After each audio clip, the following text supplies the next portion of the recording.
गोपीचंद पडळकर यांची जयंत पाटलांवर अर्वाच्य शब्दात टीका.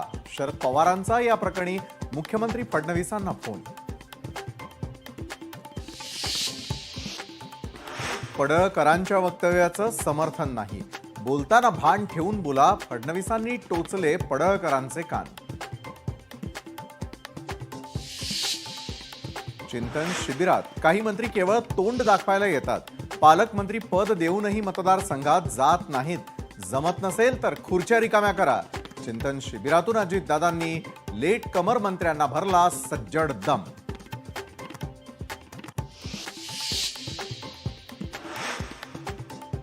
कुटुंबात फूट पडून वेगळी भूमिका घेण्याची वेळ का आली? भाजपसोबत सरकारमध्ये जाण्याचा निर्णय का घ्यावा लागला? चिंतन शिबिरामध्ये उपमुख्यमंत्री अजित पवारांनी दिलं स्पष्टीकरण. भुजबळांनी आरोप केले त्याचे पुरावे द्यावे.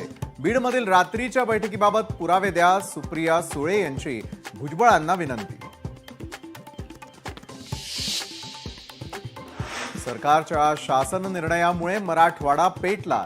ओबीसी समाजामध्ये अस्वस्थता वाढतीये. विजय वडेट्टीवारांचा सरकारवर हल्लाबोल.